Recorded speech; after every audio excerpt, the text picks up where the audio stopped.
बिस्मिल्लाहिर्रहमानिर्रहीम। हमारा टॉपिक जो है आज का वो है ईसीजी।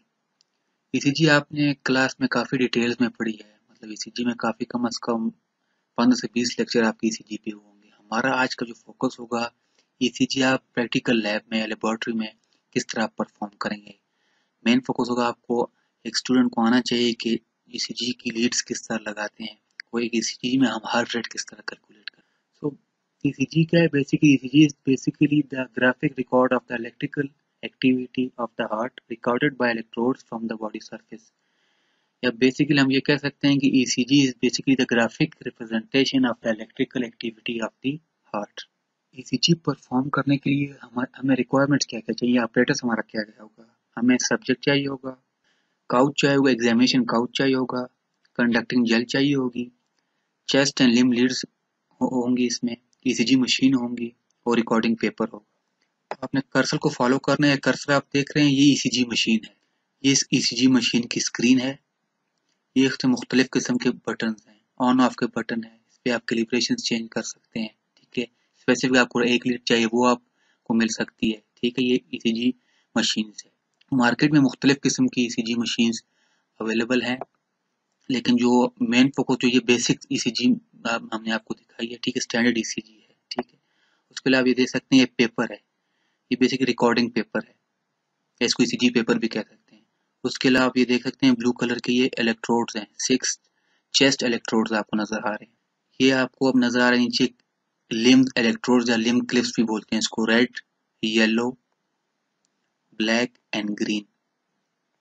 उसके अलावा ये आप लीड्स देख रहे हैं, ये मुख्तलिफ लीड्स ये इलेक्ट्रोड्स में जाके लग जाती हैं। ठीक है, जैसे चेस्ट इलेक्ट्रोड्स की अपनी लीड्स हैं इसके अंदर, ये जो आपको नजर आ रहे हैं गुच्छा सा बना हुआ, और ये लिम्ब लीड्स की अपनी लीड्स हैं, जिसमें आके आप ये देख रहे हैं मेटालिक सा पोर्शन लगा हुआ आप देख रहे हैं, इसके अंदर ये लीड्स फिक्स हो जाती हैं। इस तरह चेस्ट लीड्स के अंदर ये मेटालिक सा एरिया आप देख रहे हैं, इसमें ये लीड्स जाके फिक्स हो जाती हैं। अभी ईसीजी प्रोसीजर की तरफ आते हैं, और इलेक्ट्रोड्स हमने बेसिकली किस तरह लगाने हैं। सबसे पहले आपने पेशेंट को या जो सब्जेक्ट आपका होगा उसको अपने पूरा प्रोसीजर आपने समझाना है, या आपने उससे इजाजत लेनी है कि उसको आपने बताना है कि आपके साथ क्या होने जा रहा है, आपकी हम ईसीजी परफॉर्म करेंगे, उसका फायदा क्या होगा।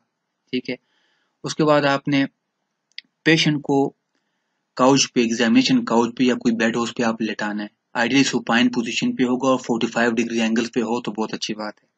उसके अलावा पेशेंट के पास कोई मेटेलिक ऑब्जेक्ट्स हैं उसकी जेब में, कीज वगैरह, कॉइन्स वगैरह, वो आपने हटा देने हैं। उसके अलावा अगर पेशेंट मेल है, उसके चेस्ट पे एक्सेसिव हेयर्स हैं, उसको आपने रिमूव करना है। उसके अलावा आपने पेशेंट के अ, उन एरियाज पे जहाँ पे हम इलेक्ट्रोड लगाएंगे वहां पे आपने जेल लगानी है। ठीक है, तो ये बेसिक कुछ प्रीरिक्विजिट्स हैं जो आपको आने चाहिए। उसके अलावा एक और बात मैं आपको यहाँ पे बताना चाहूँ कि बेसिकली जो ऑपरेटिंग मैकेनिज्म है ईसीजीज का, जितनी भी ईसीजीज अवेलेबल हैं, सबका मोर और लेस चेस्ट लीड्स सब में इतनी होती हैं, 6 लीड्स होती हैं। चेस्ट लीड्स 4 जो इनकी होती है, लिम्ब लीड होती है, इन सबको मिला के फिर 12 लीड्स बनती हैं। आप क्लास में डिटेल में पढ़ चुके हैं क्या यूनिपोल लीड्स क्या है, बाइपोल लीड्स क्या है। ठीक है, चेस्ट लीड्स किस तरह ओरिएंटेशन है, कौन सा एरिया किसको शो करता है, ये आप क्लास में डिटेल में पढ़ चुके हैं। यहाँ पे हम सिर्फ मेन फोकस हमारा सिर्फ लीड्स प्लेसमेंट पे होगा। इस तरह आप देख सकते हैं, ये चेस्ट लीड्स लगी हुई हैं, इलेक्ट्रोड्स हैं और ये लीड्स सारी लगी हुई हैं। तो ये 6 लगी हुई है, आप पॉइंटर को आप फॉलो करें। इसी तरह आप लिम्स को आप फॉलो करें, लिम्स पे भी ये लीड्स या इलेक्ट्रोड लगे हुए हैं। ये ईसीजी मशीन है, देखो ये परफॉर्मर है। अभी इस डायग्राम में हम आपको बताएंगे कि आपने चेस्ट इलेक्ट्रोड्स जिसके पे लीड्स लगी होती हैं वो आपने किस तरह लगानी है, यानी लिम्ब चेस्ट लीड्स आपने किस तरह लगानी है। कुछ लैंडमार्क हम आपको बताएंगे। ये अभी देख रहे हैं V1 से लेके V6 तक ये चेस्ट लीड्स हैं।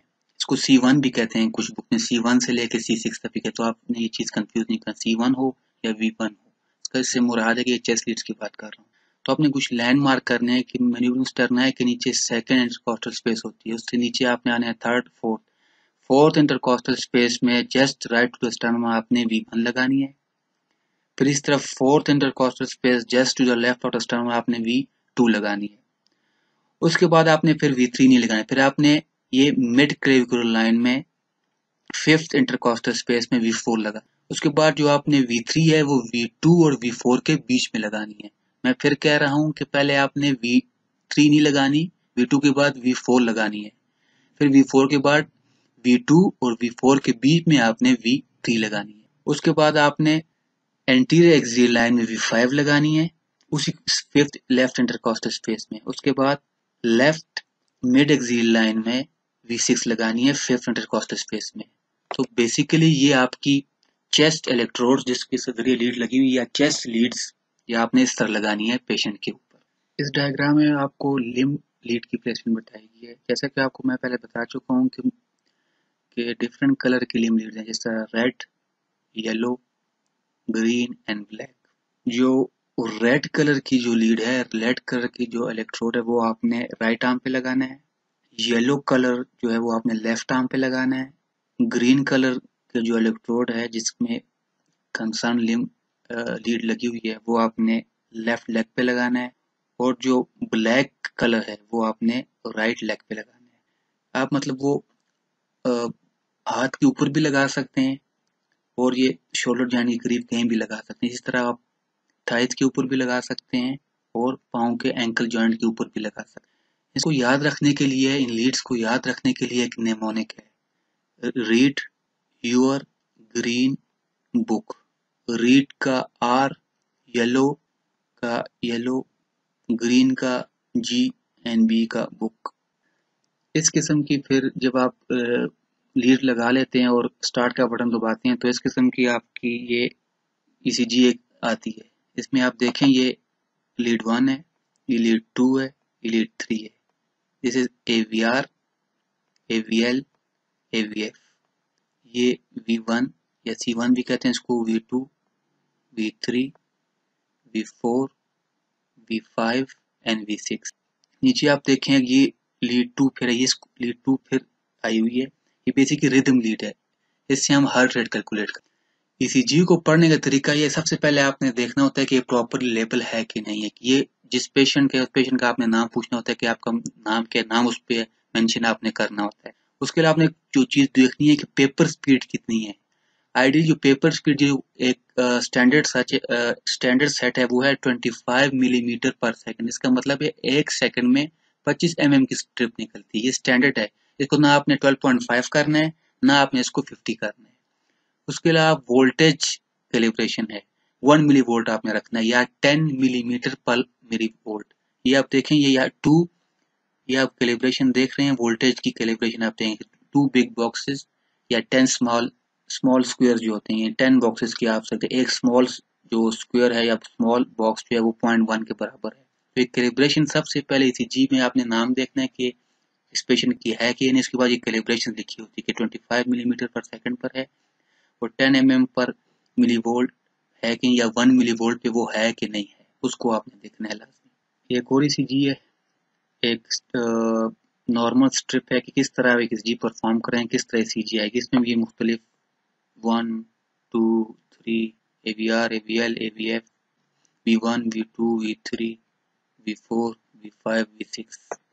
क्लास में आपको ईसीजी काफी डिटेल में पढ़ाई गई है, लेकिन प्रैक्टिकल में या आपके लेवल पे हम आपसे कुछ चीजें एक्सपेक्ट करते हैं, सब चीजें आपसे एक्सपेक्ट नहीं करते हैं। मतलब हम आपसे वेंट्रिकुलर रिथमियाज या वेंट्रिकुलर फिब्रिलेशन या ऐसी चीजें हम आपसे एग्जाम में नहीं पूछते या वाइवा में हम आपसे ऐसी चीजें नहीं पूछते। बेसिक्स आपको ईसीजी में आनी चाहिए कि आप आइडेंटिफाई कर सके। ईसीजी स्ट्रिप अगर आपको दी चाहिए कि पी वेव क्या है, सेगमेंट्स कौन कौन, जिस तरह आप ये देखें, ये पी वेव है, ये क्यू है, ये आर है, ये एस है, ये टी है। उसके लिए आपको सेगमेंट आने चाहिए कि पी आर सेगमेंट क्या है, एस टी सेगमेंट क्या है, क्यू टी इंटरवल क्या है, ठीक है। नॉर्मल वैल्यूज क्या है पी आर इंटरवल की, या क्यू टी इंटरवल की नॉर्मल वैल्यू क्या है, एस टी सेगमेंट की या क्यू टी सेगमेंट की नॉर्मल वैल्यूज आपको आनी चाहिए कि नॉर्मल वैल्यूज क्या क्या है। बेसिकली और ज्यादा चीजें आपसे प्रैक्टिकल में आपसे नहीं पूछते। कुछ पूछ लें कि स्मॉल बॉक्स की ड्यूरेशन कितनी है, बिग बॉक्स की ड्यूरेशन कितनी है। तो यहाँ पे मैं आपको बेसिक्स जो हैं ये आपको कहूँगा, बेसिक्स आपको आने चाहिए कि ड्यूरेशन आपको पता हो। इस तरह पिछली स्लाइड में आपको कैलिब्रेशन का मैंने बताया था, ये देखें, ये 10 millimetre is equal to 1 millivolts, या एक छोटा स्क्वायर जो है वो 0.1 के बराबर है, 0.1 मिली वोल्ट्स के बराबर है। और पूरे 10 जो स्क्वायर हैं वो 1 मिली वोल्ट के बराबर ये चीज़ आपसे एग्जाम में पूछी जाती है कि आपको ईसीजी स्ट्रिप को बेसिकली एक सिंगल स्ट्रिप दी जाती है जिसको हम रिदम स्ट्रिप बोलते हैं, जिसको आपने लीड 2 होती है बेसिकली। आपको उससे हार्ट रेट कैलकुलेट करना है चाहिए, यानी फर्स्ट ईयर के एमबीबीएस के स्टूडेंट को हार्ट रेट कैलकुलेट करना आना चाहिए कि वो ईसीजी स्ट्रिप अगर उसको दी जाए तो वो हार्ट रेट कैलकुलेट कर सकता है कि नहीं। तो उसके 4 से 5 तरीके हैं, लेकिन आपको 2 तरीकों से मालूम करना आना चाहिए। एक तरीका ये है कि ऊपर 300 divided by the number of big square between the RR interval.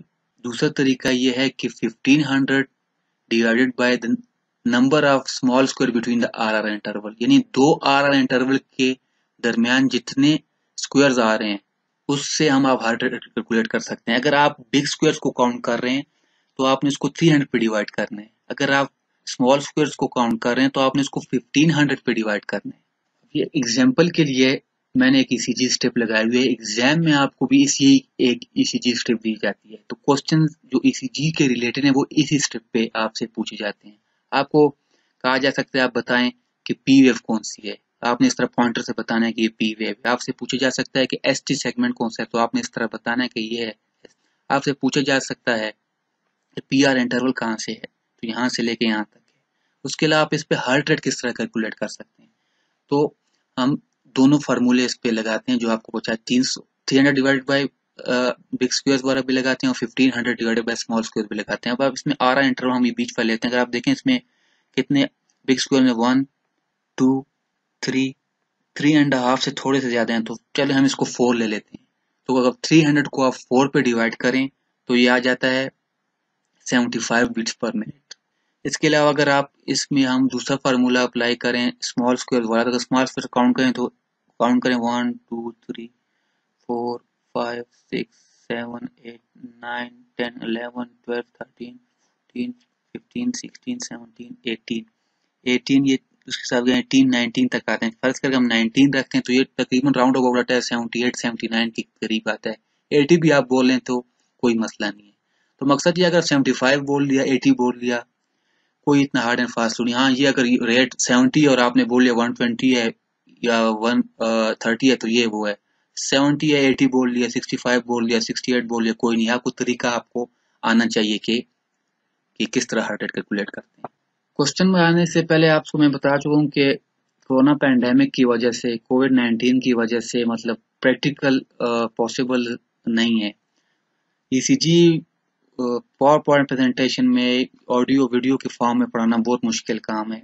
जैसी हालात बेहतर होंगे इंशाल्लाह प्रैक्टिकल्स अगर हुए आपके और प्रैक्टिकल से पहले हम कोशिश करेंगे आपको ये ईसीजी लेबोरेटरी में ग्रुप्स की शक्ल में आप सबको परफॉर्म करना सिखाएंगे। एटलीस्ट आपको लीड्स लगानी आए, चेस्ट लीड्स, लिम्ब लीड्स, आपको हार्ट रेट कैलकुलेट करना आए, ठीक है, आप सेगमेंट्स और इंटरवल्स को पहचान सकें, वेव्स को पहचान सकें।